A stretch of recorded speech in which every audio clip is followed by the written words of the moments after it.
Trystie's Quest, or Kit, King of the Pigwidgeons. By Greville MacDonald. Chapter 20. The Pigwidgeons rebel, the king is dethroned, the battle of the tree folk against the Pigwidgeons, Davy to the rescue. The little stream of water that Trystie poured from her magic yaw over the boys and Curdie did not stop flowing even when she ceased to pour. It bubbled and flowed, up and over, till it became a little singing brook, and made a deep channel for itself. It ran away, swift and sparkling, giving light in the gloomy place, till it disappeared, as I have said, far away and under the door into the garden of silence.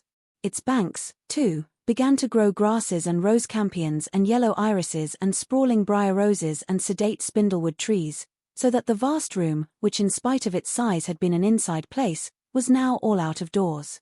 The roof and its lanterns could be no more seen, but the sky, if it was above them, was hidden by fleecy clouds. The air was as sweet as a May morning's. To people who understand neither Pigwidgeons nor the many ways in which the river does its work, it must seem unaccountable that the first thing it appeared to do for these shocking people who never had the grace to be thirsty and denied the existence of any kind of water was to excite them to rebel against the king they themselves had set up. Yet the explanation is quite simple. The river brought into the place for the first time some real life, and for the first time since they had been little innocent babies, the people began to feel something stirring them to a new activity. But, their hearts being very wicked, they straightway put this wonderful gift of the living water to the worst use.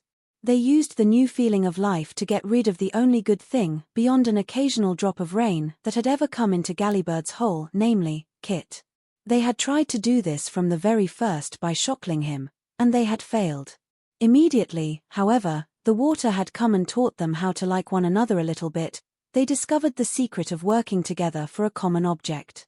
Hitherto every one had been too suspicious of his neighbor for this, but now they plotted to destroy the little king whom they had set upon their throne. All boys and girls who have learned history wisely know that many rebellions are necessary and are often nobly carried through. Others, although undertaken necessarily, and with no other intention than to destroy injustice and cruelty, lead to worse things than ever before, because the rebels put to ignoble use their newly discovered hope and strength. The French Revolution was like this. But the Pigwidgeons' rebellion was begun wrongly and unnecessarily, and not less so that the Fairy Queen's pure river alone had made it possible. Thanks, however, to Trystie and Captain Leprechaun and Sir Squirrel and the brave Kit and the thoughtful Davy and the trusting Robin and the faithful Curdie, but above all to the love of the great Queen, it worked in the end for even the Pigwidgeons' good, as you shall hear.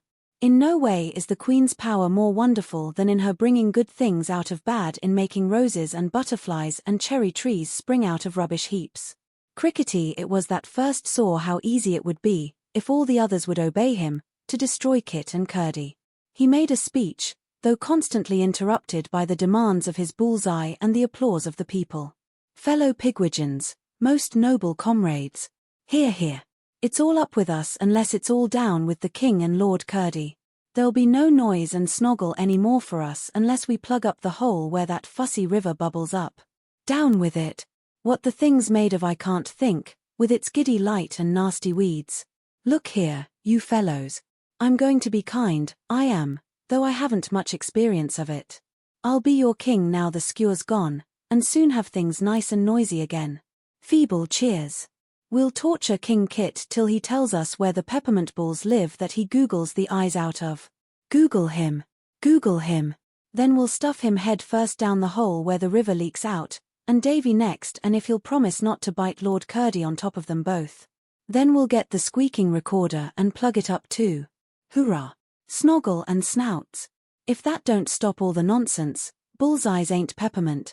That fright of a she-girl who brought the river, and that he-boy with the round bit of blue sky tied to a string, shall be shock-led and googled. Shockle-em. Shockle-em. 3 cheers, my noble Pigwidgeons, for King Crickety and the peppermint balls. Kit was quite strong and well again now, but Davy still looked frail. The 3 boys and Trystie listened attentively to the great speech, though Kit was laughing all the time. Curdie stood by growling and contemptuous. It will be observed that Crickety always spoke respectfully of him. With puzzled look, the big dog turned his head from Kit to Trystie, from Trystie to Kit, and then at the gathering crowds, as if waiting orders. Trystie was grave, but quite serene. Robin danced his airball up and down, but kept fast hold of the string. Trystie says she doubts if he ever quite saw the Pigwidgeons the whole time he was among them.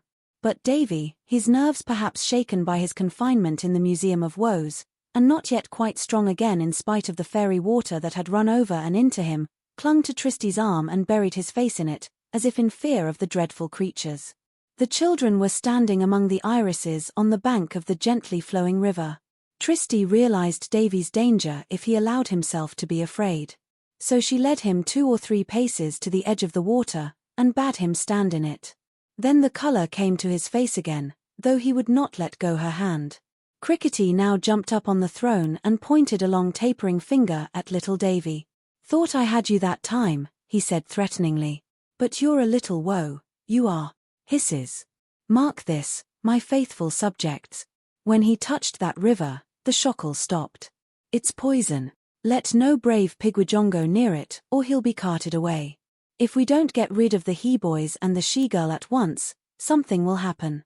It's poison for things to happen. That's what the creaky cart does. Groans and sighs." Now, notwithstanding the constant fear in which the people stood with regard to this creaky cart, Kit had never seen it or heard it. It seemed too absurd to be afraid of something you could neither see nor hear. Kit knew that you can believe in lots of things you cannot see or hear, such as kindness and bravery and obedience. But a creaky cart. There was no sense in it, no reality, and yet these ridiculous and wicked Pigwidgeons believed in it. No sooner had Crickety said this about the creaky cart than Kit heard a sound like the breaking of little sunny waves on a pebbly shore, and then, quite clearly, the distant tinkle of sheep bells and a lark's song ever so high above the world.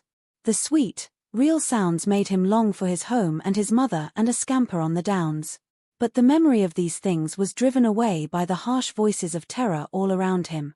"The creaky cart," they cried. "It's coming up out of the river. Run for your lives. Let it swallow up the ugly children. They'll stop up the hole in old Boney's heart for a bit." Crickety and all the people now ran away in a fury of fear, tumbling over and trampling one another. The children thought they were left alone by the sweet little river.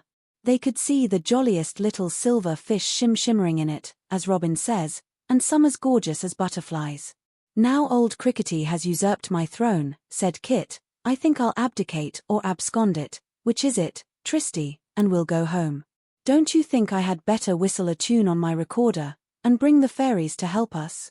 "Yes, Kit, but you shall still be king of our side, and get us safely out of your kingdom, and Lord Curdie shall be your chief of staff, and we'll beat a dignified retreat. But first, let's all sit down on the soft grass for a minute and paddle our feet in the jolly water." Trystie was so happy, so very glad to be just one of the children again, that it seemed at the moment like one of their many games. "Take care of the scents, Master Kit," said Curdie, as they all sat down by the waterside, "and the sounds will take care of themselves." Davy was the only one not quite happy. He could not forget the horrible things they had come through. Trystie held him and Robin close to her, an arm about each of them. The wonderful yaw, lying on its side at their feet, constantly poured out a little stream of silvery water, which trickled away among the grass and irises to join the merry river. Davy kept looking over his shoulder as if afraid for Miss Duckling's safety. She had remained near them and had not run away with the others. But now it seemed as if, feeling isolated from her own people, she began to doubt the children. She went a little way further down the river and hid herself near one of its bends where the irises and rushes were growing very tall and thick. The poor creature was perhaps nervous again about the creaky cart, or the new king, and was already forgetting the river and the children. She felt very sorry for herself and wanted to be alone and be kind to herself. Seeing her afraid and melancholy, Davy began to feel there must be some reason for it, and so, in spite of Trystie's arm and Kit's assurance, he also began to encourage fear. But Kit piped the little song he loved best, though every time it came differently. The wind she rose up and the sun he went down, down in the deep of the sea. The guard closed the doors of the fairy town, but opened a glad dream for me. The night it grew dark and the gusty wind blew, the moon broke away from her shroud, a fairy ship sailed out of dreams that were true, and stood in a harbour of cloud. He had reached the end of this second verse, when, in at the distant archway, which led to the Garden of Silence, There sailed 2 noble and full-rigged fairy ships, and more behind them. They shone like sunlight on thistledown, and, as they came, the river got deeper and broader. "Look, Davy! Look, Robin!" exclaimed Trystie, pointing to the ships.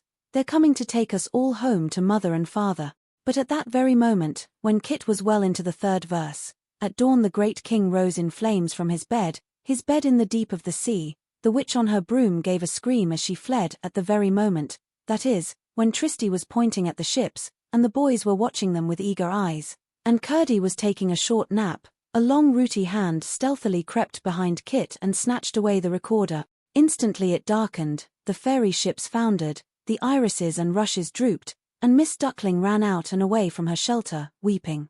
Trystie quickly rose, picking up Robin in her arms. Kit called Curdie and bade him fly after Crickety, who was racing away in somersault leaps with the recorder under his arm. But, worst of all, Davy was running after Miss Duckling to bring her back to safety. A dense rushing swarm of Pigwidgeons hid the 2 fugitives and made it impossible either to see or to follow them. Yells of wicked exultation rose on all sides. "Shockle that Davy!" shouted King Crickety. "After him, ye nimble pigs! Snouts! If you don't catch him and let me Google him, I'll have the lot of you pickled alive. I tell you his eyes are peppermints, guzzly bullseyes. Catch him alive and a taste of 'em for every pig of you." Davy was now running away in blind fear. Trystie snatched up the silver yaw, which was still pouring out its sparkling water. She filled her hand and threw the water wide, so that it broke into a fine spray and sped away towards Davy. Then Trystie saw in the cloud of spray a little rainbow shining bright and clear, and she knew he would be saved. Kit saw it too, yet he felt afraid, but for Davy, not himself. He raced after the retreating crowd. With fearless blows of fists and feet, he rushed in among them, throwing them down to right and left. Not one of them hit him back. Yet it was hopeless, the crowd was too dense, the numbers too many. Trystie, seeing the uselessness of running after Davy, waited with Robin patiently for the help she knew would come. She led Robin to the top of a little moss and fern-clad rock, round which the river ran, and threw more fairy rain over the furious, shouting people. But still Davy ran and the howling horrors after him. Yet it was the rainbow and not the enemy that overtook him. Just in time, just as Crickety, brandishing the recorder and cheering his followers on with fearful threats and promises, was laying hands upon the child out of the rainbow, leaped in front of Davy, who but Sir Squirrel. For one brief moment he stood by Davy's side with outstretched tail. The child understood at once. He seized the long soft fur and climbed into safety. Davy does not remember much of what next followed in that race for life, except the frequent words of encouragement from his steed as they rushed round the spiral path in the dome, and right up into the fleecy clouds. "Hold on tight, Davy, for a leap and a fly. Missed that spider's claw by an ace. Now it is smooth running. I've a message from the Queen all for you and Kit, Davy. She said to me, Sir Squirrel, she said, tell those 2 boys they're good boys. And tell them I'll bring them all home again, that's what she said. And Dame Squirrel, but here's the whole, hello. That Pigwidgie got a nasty slap from a spider and fell down such a spank, and Dame Squirrel has got the guest room ready for you. Hold on now and let go my tail, Davy. Such a leap that was, the Squirrelies are making up a new game to play with you. And there's such a lovely supper all ready." The Pigwidgeons were still after them in hundreds, hooting and screaming and using the shockingest language. One of them, taking a short cut, had actually got ahead, and was out of the hole before Davy and his friend. Who this one was they did not know till later. Sir Squirrel had come just in time, or Davy had lost his eyes, I suppose. But now, safe on his good friend's back, he was hardly afraid any more. By this time they were away in the woods again, leaping from tree to tree, alighting on and rushing along swinging boughs, flying up or down the trunks of trees where the leaps would be too great even for this strong and knightly squirrel with a boy on his back. Now and then they would for a minute hide in a hole or under a disused nest, and so let the pursuers pass them. Then they would double, or take a short cut. Thus by speed, by pluck, by clever tricking, they kept well ahead. It was about 1 o'clock in the morning and silvery dark with a thin thread of the moon above them. At last, though yells still came pelting about their ears, Sir Squirrel began to slacken his pace and to pant for breath. "Nearly there, Davy boy," he managed to say. Yet he now ran unsteadily, and his tail trailed behind him so limp that it sometimes even caught in the twigs, once nearly jerking Davy out of his seat. "Ah, just missed him," then cried a voice behind them. "His tail runs slower now than the rest of him, and I've got a handful of its fur." The patter and leaps got nearer and nearer, the yells sounded like chuckleboast, "Got 'em at last. Squirrel pie for supper, mates, we'll skin the little uns and stuff 'em." But now Davy saw ahead of them, quite plainly in the moonlight, the squirrel's dray. In front, above, and on all sides was a whole lot of friends awaiting them. Dozens of squirrels and birds stood in orderly array. Sir Squirrel leaped on to the last bough, trotted wearily along it to the fork where his home was built. The ranks of the little army opened out and cheered as he came. "Tumble off, Davy," the good squirrel said in a last gasp, as he reached the front door. Then he rolled over on his side. But Dame Squirrel was waiting for him, and had everything ready. Out of a foxglove bottle she poured down his throat some honey wine. Then she fanned and brushed him with her loving tail. Soon he sighed deeply, lifted his head and asked if Davy was safe. "Yes, my own knight," said the lady, fondling his paws, "and we're beating them finely. Such a fusillade of stones and nutshells they've got. They don't seem to mind much, and are mad to get the boys' eyes. The dormice are wide awake and fighting like troopers. The Finch Company are going for the Pigwidgeons' eyes and picking them out like fun. Oh dear! There's Major Blackbird on foot and fighting 3 at once, sticking them like Snickersnack with his yellow rapier, but, oh goodness gracious, he's getting the worst of it. Blackbird getting the worst of it. Then I'm all right again." And up jumped Sir Squirrel and sprang with a limp into the middle of the fray. Davy ran after him. Both were at once in the thick of it. Davy said somehow he was no longer afraid. He seized one pigwidgeon after another by the throat and strangled 3. That was the turning point in the battle. But Davy remembers no more till he found the 4 young squirrels had taken possession of him, and had put him to bed in the guest room. They gave him a drink of nut milk and a slice of cake made of barley, honey and almonds, and baked in a sun oven. He found his right arm was aching. It was tied up in a sling of woven thistledown. Then he heard it begin to rain in torrents, but he was so weary that he fell fast asleep. Never again was he afraid of being googled. Presently Dame Squirrel came in to see if his arm was all right. He woke and found the pain was gone. He asked if the battle was over. "Yes," she said proudly, "Sir Squirrel and you, brave boy, turned the scale. He's the bravest and noblest knight in all the world, you know, and you saved him by killing those 3 coward beasts." Then when they were all beaten, the rain came and washed away all that was left of them. They hate the rain. But I've got something grand to tell you, Davy. The Queen has promised you the Fairy Cross and a commission. Isn't that fine? So go to sleep again, Captain Davy. Sir Squirrel wants me. End of this chapter.